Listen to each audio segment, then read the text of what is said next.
Nauru বিশাল প্রশান্ত মহাসাগরের মাঝখানে এটি অবস্থিত। মানচিত্রে এটিকে ছোট বিন্দুর মতো দেখা যায়। এটি সবচেয়ে ছোট স্বাধীন প্রজাতন্ত্র। কিন্তু আপনি শুনে অবাক হবেন, এই দেশে প্রতি বছর মাত্র 200 জন মানুষের কম এখানে ভ্রমণে আসে। আমি ইস্তাম্বুল বিমানবন্দরে 3 ঘন্টা আগে পৌঁছে এই যাত্রা শুরু করেছিলাম। আমি প্রায় 13.5 ঘন্টা সময় ব্যয় করে সান ফ্রান্সিসকোতে পৌঁছাই। 7 ঘন্টা লে ওভারের পর আমি ফিজি দ্বীপপুঞ্জের নাদিতে আরেকটি 13 ঘন্টার দীর্ঘ ফ্লাইটে উঠি এবং তারপর আবার 7 ঘন্টা লে ওভারের জন্য অপেক্ষা করি। নাদি থেকে নাউরুতে যাওয়ার ফ্লাইটে 75% আসন খালি থাকা সত্ত্বেও সেখানে পৌঁছতে 4 ঘন্টা 30 মিনিট সময় লেগেছে এবং অবশেষে আমরা 48 ঘন্টার অন্তহীন যাত্রা শেষ করলাম। এটি বিশ্বের সবচেয়ে কম পরিদর্শিত দেশ এবং খুব কাছাকাছি দেশগুলো এখান থেকে হাজার হাজার কিলোমিটার দূরে। দ্বীপে পা রাখার পর আমাকে পরবর্তী ফ্লাইটটি ছাড়ার জন্য অপেক্ষা করতে হবে, যা প্রায় 1 সপ্তাহ পরে পাওয়া যাবে। নাউরু বৃহৎ প্রবল প্রাচীর দ্বারা বেষ্টিত, আর এগুলো বড় বড় জাহাজগুলোকে উপকূলে আসতে বাধা দেয়। একসময় এই বিচ্ছিন্ন দ্বীপে স্থানীয় অধিবাসীদের এত বেশি সম্পদ ছিল যে তারা এই সম্পদ দিয়ে কি করবে তারা তা নিজেরাও জানতো না। 1975 সালে ফসফেট আবিষ্কারের পর তারা ধনী পথে যাত্রা শুরু করে এবং তারা সর্বোচ্চ জিডিপি আয়ের দেশে পরিণত হয়। যাই হোক, বর্তমানে এই ধ্বংসপ্রাপ্ত জমিতে কোনো ফল বা সবজির চাষ হয় না। প্রক্রিয়াজাত খাবারই এখানের একমাত্র উপায়। বিশ্বের ওবেসিটি ফেডারেশনের মতে নাউরুতে ওবেসিটি হার সবচেয়ে বেশি। এই দেশের 60% মানুষেরই অতিরিক্ত ওজন রয়েছে। এছাড়াও বিশ্বের স্বাস্থ্য সংস্থার তথ্য মতে নাউরুতে সিগারেট সেবনের হারও বিশ্বের সর্বোচ্চ পরিমাণে। বিদেশি গণমাধ্যমকে দেশ থেকে দূরে রাখার ক্ষেত্রে সরকারের প্রচেষ্টা খুব সুস্পষ্ট। অসংখ্য নথি উপস্থাপন করে 1 মাসের দীর্ঘ প্রক্রিয়া শেষে আমি খুব কষ্ট করে এই ট্যুরিস্ট ভিসা পেয়েছিলাম। এখানে সাধারণ ফি $50 অস্ট্রেলিয়ান বা 3,500 টাকা হলেও গণমাধ্যম প্রতিনিধিকে $8,000 বা 5,59,000 টাকা দাবি করা হয়। এর মূল কারণ তাদেরকে নিরুৎসাহিত করা। এখানে প্রবেশের পরেই পুলিশ আমার কাছ থেকে ড্রোনটি তুলে নেয়। আপনি দ্বীপের আকাশ থেকে তোলা ছবিতে কিছু অদ্ভুত জিনিস লক্ষ্য করতে পারেন। তারা আকাশ থেকে নাউরুকে ভিডিও করতে নিরুৎসাহিত করে থাকেন। এখানে ফিল্ম করা সহজ হবে না। নাউরুকে যে কারণে গোপন করার চেষ্টা করা হয়েছে সেই সত্য উদ্ঘাটন করা সহজ হবে না। আমি এখন ইয়ারেন অঞ্চলে রয়েছি। রানওয়ে এলাকা এবং ড্রাইভওয়ে এলাকা পাশাপাশি অবস্থিত হয়। এখানে প্রায় বিমানের জন্য গাড়িগুলোকে আটকে দেওয়া হয়। বিমান অবতরণ এবং উড্ডয়নের সময় পথচারীদেরকে সতর্ক করা হয়। এর কারণ এই দেশটি এতটাই ছোট যে স্ট্রিপ আকারের বিমানবন্দরটি দ্বীপের সমগ্র দক্ষিণ এবং পশ্চিম উপকূল জুড়ে বিস্তৃত রয়েছে। দেখতেই পাচ্ছেন, এটা হচ্ছে বিমানবন্দরের বেষ্টনী। আমি যদি এটার ভিতরে প্রবেশ করতে চাই তাহলে খুব সহজে লাফ দিয়ে সেখানে যেতে পারি। এই দ্বীপের মোট এলাকা মাত্র 21 বর্গ কিলোমিটার। একটি গাড়িতে পুরো দেশটি ঘুরতে সর্বোচ্চ 20 মিনিট সময় লাগে এবং যাত্রা শেষে গাড়িটি তার গন্তব্যে ফিরে আসে, কারণ পুরো দ্বীপটি জুড়ে একটি মাত্র রিং রোড রয়েছে। এখানে পুলিশ সব সময় টহল দেয়। যেহেতু আমি অহেতুক দৃষ্টি আকর্ষণ করতে চাই না, আমি দেশের একমাত্র পর্যটন সংস্থার সাথে যোগাযোগ করি এবং একজন গাইডের সাথে দ্বীপটি দেখার সিদ্ধান্ত গ্রহণ করি। এজেন্সির মতে এখানে প্রতি মাসে মাত্র 1 থেকে 2 জন পর্যটক ভ্রমণে আসে। সুতরাং ইন্টারনেটে উল্লিখিত সংখ্যাগুলোর তুলনায় প্রকৃত সংখ্যা আসলেই অনেক কম। আপনি আপনার অবসর সময় এখানে কি করেন? ভলিবল। অবসর সময় আপনি এই দ্বীপে কি করেন? আমাদের যা যা করতে মন চায়, যেমন মাছ ধরা, ঘুমানো আর খাওয়া দাওয়া। কোন খাবার বেশি খান? চীনা খাবার। 1 2 3 1 2 3। এখান থেকে দূর হয়ে যাও বৎস। যদিও মানুষ এখানে খুব বেশি একটা ভ্রমণ করে না, তবে নাউরু শতাব্দী জুড়ে অধিবাসী পাখিদের জন্য বেশ জনপ্রিয় একটি স্থান। যদিও দ্বীপটিতে সীমিত সম্পদ রয়েছে বলে মনে করা হয়, তবে এর মাটিতে পাখির গুড়ি এবং সামুদ্রিক সূক্ষ্ম জীব দিয়ে তৈরি গুয়ানো ছিল। 1899 সালে জার্মান ভূবিজ্ঞানী আলবার্ট এলিস আবিষ্কার করেন যে এখানকার মাটিতে উচ্চমানের ফসফেট মজুদ রয়েছে, যেটা একসময় স্বর্ণের মতো মূল্যবান ছিল। ফসফেট কৃষিতে উৎপাদনশীলতা বাড়ানোর জন্য এক ধরনের কাঁচামাল এবং প্রথম বিশ্বযুদ্ধের সময় অস্ট্রেলিয়ান নাউরু দ্রুত দখল করে এবং এটিকে বিদেশি খনিজ ক্ষেত্রে পরিণত করে। নিষ্কাশিত ফসফেট বছরের পর বছর বিশ্বে অত্যন্ত কম দামে বিক্রি করা হতো। কিছু বয়স্ক লোক বলে যে এখানে এই সেলে জাপানিরা লোকদের স্তূপ করত যারা তাদের জন্য কাজ করতে চাইতো না। তারপরে এটি বন্ধ করে দিত, ছাদ থেকে পেট্রোল ফেলে তারপর তাদের পুড়িয়ে ফেলতো। এই রেলপথ যা সময়ের ব্যবধানে বিলুপ্ত হয়ে যাচ্ছে। 1907 সালে দ্বীপের অভ্যন্তর থেকে পশ্চিম উপকূলে বন্দরে ফসফেট খনি বহন করার জন্য নির্মিত হয়েছিল। 1968 সালে নাউরু স্বাধীনতা লাভের সময় এই উপকূল থেকে 35 মিলিয়ন মেট্রিক টন ফসফেট চলে গিয়েছে। এটা বিশ্বাস করা কঠিন, কিন্তু গত শতাব্দীতে বিশ্বজুড়ে অনেক মানুষের টেবিলে যে ফলমূল এবং সবজি ছিল তাই ক্ষুদ্র দ্বীপের মাটি থেকে উত্তোলিত ফসফেট দিয়ে চাষ করা হয়েছিল। স্বাধীনতা লাভের পর নাউরু উল্লেখযোগ্য সম্পদ অর্জন করে এবং এখানকার অনেক বাসিন্দারা যাদের জমিতে ফসফেট পাওয়া যায় তারা চাকরি ছেড়ে দেয় এবং কোটিপতি হওয়ার দিন গুনতে শুরু করে। চীন এবং অন্যান্য প্রশান্ত মহাসাগরীয় দ্বীপপুঞ্জ থেকে কঠিন পরিস্থিতিতে ফসফেট উত্তোলনের কাজের জন্য এখানে আনা হয়। 1975 সালে নাউরুর মাথাপিছু আয় ছিল $1,76,000 মার্কিন। যখন কিনা বিশ্বের শীর্ষ অর্থনীতি যুক্তরাষ্ট্রের মাথাপিছু আয় ছিল $44,000 বর্তমান মুদ্রাস্ফীতির বিবেচনায় নাউরু একটি কল্যাণ রাষ্ট্র প্রতিষ্ঠা করতে সক্ষম হয়, যেখানে কোনো কর ছিল না। শিক্ষা, পরিবহন, স্বাস্থ্যসেবা, এমনকি আবাসনও সব বিনামূল্যে প্রদান করা হতো। আমি আমার দাদিমাকে ব্যাংক থেকে বের হতে দেখেছিলাম বালিশের কভার নিয়ে। তারা তাদের সব টাকা তার ভেতরে রাখতো এবং শুধু টাকা নিয়ে ব্যাংক থেকে বেরিয়ে আসতো। তারা সব খরচ করে ফেলেছে। আমি শুনেছি যে একজন পুলিশ কর্মকর্তা একটা ল্যাম্বরগিনি কিনেছিলেন, কিন্তু এরপর তিনি দেখেন যে তিনি গাড়িতে ফিট হচ্ছেন না, পরে নাকি তিনি এটি ফেলে দিয়েছিলেন। এটা কি সত্যি? হ্যাঁ, এটা সত্য। এমনকি কিছু গাড়ি কেনা হয় শুধুমাত্র সাজিয়ে রাখার জন্য। এখানের বাসিন্দারা যখন হঠাৎ ধনী হয়ে উঠল, তখন ভোগবাদী জীবনযাপনের একটি ধুম পড়ে যায় তাদের মধ্যে, এবং এই ছোট দ্বীপটি নতুন নতুন সব গাড়ির মডেল দিয়ে ভরে যায়। রাস্তার পাশে আমরা অতীতের পরিত্যক্ত বিলাসবহুল গাড়ির একটি সংগ্রহের সন্ধান পাই। এই দামি দামি গাড়িগুলো একসময় এই দ্বীপবাসীরা এই রাস্তায় চালাতো। এটি হচ্ছে গাড়ির কবরস্থানের মতো। গাড়ির উপরে পড়া মডিসার স্তর ইঙ্গিত দেয় যে সুসময় চিরস্থায়ী হয় না। আমি এখানে আসার পরপরই স্থানীয়রা এখানে থাকা পিটবুল কুকুরের বিষয়ে সতর্ক করে দিচ্ছে। একসময় এই যাত্রী খুব জনপ্রিয় ছিল। দ্বীপবাসীরা কুকুরগুলো কেনা শুরু করে এবং একসময় এগুলোকে রাস্তায় ছেড়ে দেয়। আরো অনেক প্রাণী যেগুলো মূলত নাউরুতে ছিল না, তাদেরকেও এখানে একসময় আনা হতো। বিড়াল, মুরগি এবং শুয়োরের মতো প্রাণী, এদের সাথে মূলত এই দ্বীপবাসীরা খুব সম্প্রতি সময়ে পরিচিত হতে পেরেছে। খনিতে কাজ করা লোকেরা যখন এই গাছগুলোকে কেটে ফেলে এবং উর্বর মাটি খনন করে, তখন সকল জীবন্ত প্রাণী ক্ষতিগ্রস্ত হয় এবং এখানকার বাসিন্দারা ভয়াবহ সমস্যার সম্মুখীন হচ্ছে। নাউরুর ভূখণ্ড গর্ত দ্বারা বেষ্টিত। কিছু 49 ফুট গভীর চুনাপাথরের পর্বত দ্বীপের কেন্দ্র থেকে উপকূলবর্তী এলাকায় বিস্তৃত। উচ্চমাত্রার অম্লতাযুক্ত এই জমিতে কোনো কৃষিজাত পণ্য চাষ করা যায় না। এখানকার বাসিন্দারা নিজেদের জীবন ধারণ চালিয়ে যেতে অস্ট্রেলিয়া থেকে আমদানি করা প্রকৃতিজাত খাবারের উপর সবসময় নির্ভর করে থাকে। নাউরু জনগণের গড় আয়ু 64 বছর। নিম্নমানের খাবারের কারণে বছরের পর বছর এই দেশটি ওবেসিটিতে শিরোপা ধরে রাখছে। এই দেশটি যখন 150 বছর আগে পশ্চিমাদের দ্বারা আবিষ্কৃত হয়নি, তখন তারা স্বনির্ভর ছিল, কিন্তু এখন সব আমদানি করতে হয়। এখানে 97% পুরুষ এবং 94% নারীর শরীরের ওজন অতিরিক্ত।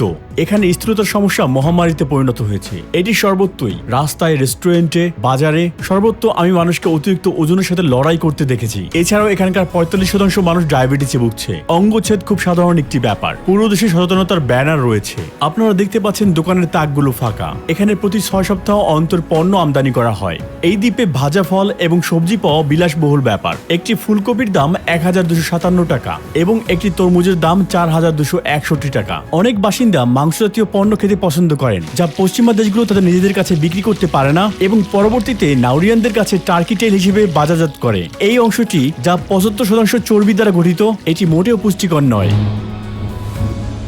এখানে ফসফেট খননের আরেকটি অসুবিধা হচ্ছে বাসস্থানের অভাব। এই ধ্বংসযজ্ঞ নাউরির 80% মানুষকে বসবাসের অযোগ্য করে তুলেছে। আনুমানিক 14,000 বাসিন্দা মাত্র 4 বর্গ কিলোমিটার বা 1.5 বর্গ মাইল উপকূলীয় এলাকায় সীমাবদ্ধ হয়ে পড়েছে। এই জায়গাটিকে বলা হয় বুয়াডা লাগুন। এখানে উদ্ভিদ রয়েছে এবং এটি অতীতের কথা মনে করিয়ে দেয়। নাউরু একসময় এই উদ্ভিদে ভরা ছিল, কিন্তু এখন এসব অদৃশ্য হয়ে গিয়েছে। এখানে আপনি এখনো কলা, পান্ডানাস এবং আনারস গাছ দেখতে পাবেন। মূর্তির মতো দাঁড়িয়ে আছে নাউরুর উপকূলবর্তী প্রবাল পাথর, যেগুলোর উচ্চতা 5 মিটার থেকে 16 ফুট পর্যন্ত।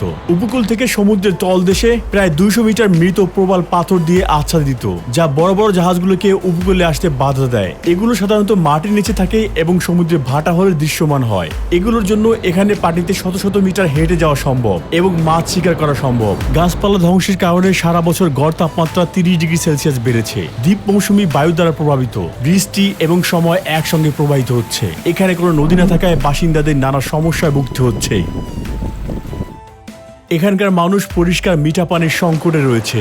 দেশটি এই ডিস্যালিনেশন প্ল্যান্টগুলো ব্যবহার করে সমুদ্রের পানি থেকে প্রায় দৈনিক গড়ে 2 মিলিয়ন লিটার পানি উৎপাদন করে থাকে। এখানে মোকুয়া ওয়েল নামে একটি ভূগর্ভস্থ হ্রদ রয়েছে। স্থানীয় বাসিন্দাদের সাহায্য ছাড়া এই গুহার প্রবেশপথ খুঁজে পাওয়া একটি চ্যালেঞ্জিং ব্যাপার, কারণ এই প্রবেশপথটি বেশ সরু। যুদ্ধের সময় নাউরিয়ানরা এই স্থানটি আশ্রয়স্থল এবং পানীয় জল সংগ্রহের জন্য ব্যবহার করত। এটি এখন ক্যান এবং কাঁচের টুকরা দিয়ে ভর্তি। এই পানি আর ব্যবহার করার জন্য উপযোগী নয়। খ্রিস্টান ধর্মের আগে এখানে কোন ধর্ম ছিল? আমরা পূর্ব দিয়ে শুরু করেছি। এটা এখানকার ঈশ্বর। উপরে একটা অল্টার আছে। যদি তারা এখানে খাবার দেয়, তবে ঈশ্বর জীবন ফিরে পাবে এবং তারা যা চাইবে এখনো কি কেউ বুড়োকে বিশ্বাস করে? তাই পূরণ হবে। কিছু মানুষ বিশ্বাস করে যে আপনি যদি এই পানিতে ডুব দেন, তবে আপনার ত্বকের বা যে কোনো রোগের উপশম সম্ভব। নাউরুর কোনো অফিসিয়াল রাজধানী নেই, তবে ইয়ারেন জেলায় সকল ইনস্টিটিউশন যেমন পার্লামেন্ট হাউস, দূতাবাস, দেশের একমাত্র পুলিশ স্টেশন, ফায়ার ডিপার্টমেন্ট এবং বিমানবন্দর অবস্থিত। এখানে থাকা মোট 11টি স্কুলের মধ্যে 3টি হাই স্কুল এবং একটি স্টেট বিশ্ববিদ্যালয়। এই দ্বীপে প্রায় সবাই ইংরেজিতে কথা বলতে পারে, তবে স্থানীয়রা প্রথম ভাষা হিসেবে নাউরিয়ান ভাষা বেছে নিয়েছে। উদাহরণস্বরূপ, দেশটির নাম নাউরু, এই শব্দের অর্থ আমি সমুদ্রে যাই। আপনারা কিভাবে হ্যালো বলেন? আর আপনি কেমন আছেন? আমি এখানকার পার্লামেন্ট অর্থাৎ সংসদ ভবনে এসেছি। প্রত্যাশিত আনুষ্ঠানিক পরিবেশের বিপরীতে এটি দ্বীপের স্বচ্ছন্দ পরিবেশকে প্রতিফলিত করে। কোনো নিরাপত্তা নেই এবং আমাকে ফোন দিয়ে ছবি এবং ভিডিও তুলতে অনুমতি দেওয়া হয়েছে। মাত্র 19 আসনের এই সংসদটি বিশ্বের অন্যতম ছোট সংসদ। এখানকার লোকেরা যদি আমার ভিডিওর উদ্দেশ্য সম্পর্কে জানতো তাহলে হয়তো তারা আমাকে এখানে প্রবেশ করতে দিত না। 1970-এর দশকে নাউরু সরকার বুঝতে পেরেছিল যে তাদের ফসফেট মজুদ শেষ হয়ে যাচ্ছে। এরপরে তারা বিদেশি সম্পত্তিতে বিনিয়োগ শুরু করে, যার মধ্যে রয়েছে মেলবোর্নের নাউরু হাউস, হাওয়াইয়ের নাউরু টাওয়ার, গুয়ামের প্যাসিফিক স্টার হোটেল, ওয়াশিংটনের প্যাসিফিক হাউস, ফিজির দ্য গ্র্যান্ড প্যাসিফিক হোটেল এবং এরকম অনেক কিছু। যাই হোক, দুর্নীতি এবং অব্যবস্থাপনা 1990 দশকে সরকারকে প্রতি বছর কোটি কোটি ডলারের ঘাটতিতে ফেলে এবং ফসফেট থেকে উদ্বুদ্ধ সম্পদ খুব শীঘ্রই শেষ হতে শুরু করে। রাষ্ট্রের কল্যাণ ধরে রাখার জন্য দেশটির সরকার ড্রাগ কার্টেল, রাশিয়ার মাফিয়া এবং আল কায়দার মতো সংগঠনের সাথে অর্থ পাচারের কেলেঙ্কারিতে জড়িয়ে পড়ে।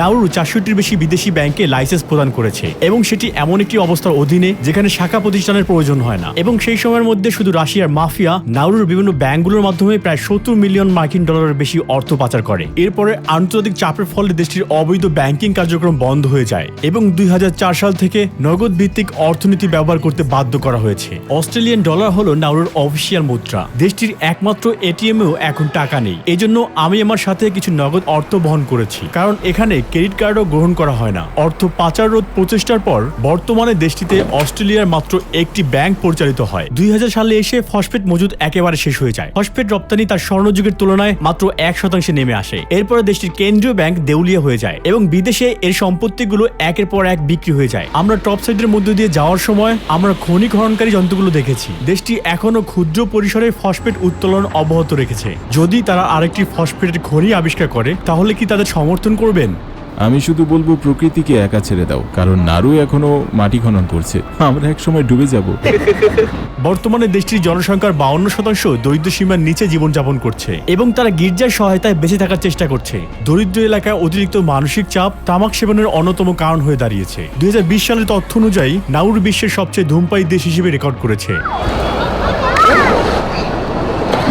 এই দ্বীপটিতে মোট 5টি সৈকত রয়েছে। এগুলো আংশিকভাবে রাবারের টায়ার এবং আবর্জনা দিয়ে আবৃত করা হয়েছে। 2011 সালে নাউরু অর্থনৈতিক সহায়তার বিনিময়ে অস্ট্রেলিয়া থেকে অবাঞ্ছিত শরণার্থীদের গ্রহণ করতে রাজি হয়। প্রায় 1000 শরণার্থী, যাদের অধিকাংশই আফগান, ইরাকি এবং ইরানি বংশোদ্ভূত, অনির্দিষ্টকালের জন্য আটক রাখা হয়। টপ সাইডে সেখানে 3টি শরণার্থী শিবির স্থাপন করা হয়েছে। মানুষকে বছরের পর বছর ধরে প্লাস্টিকের তাঁবুতে থাকতে বাধ্য করা হয়েছিল, প্রচন্ড সূর্যের তাপের নিচে, এমনকি পরিষ্কার পানি ছাড়াও। অনেকে এই অমানবিক দুর্দশাগ্রস্ত অবস্থা এবং নির্মম অত্যাচার থেকে বাঁচতে নিজেদের শেষ করতে চেয়েছিল। এই পরিস্থিতিতে সবচেয়ে বেশি কষ্ট পেয়েছে শিশুরা, যারা শিবিরের সংখ্যা সবচেয়ে বেশি।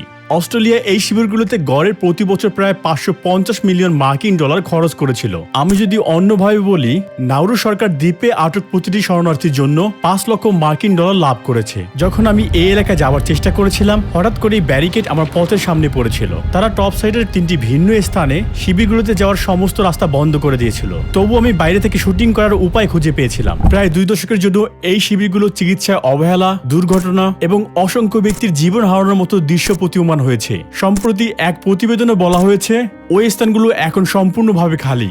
যাই হোক, স্থানীয়দের এই বিষয়ে নির্দিষ্ট কোনো জ্ঞান নেই।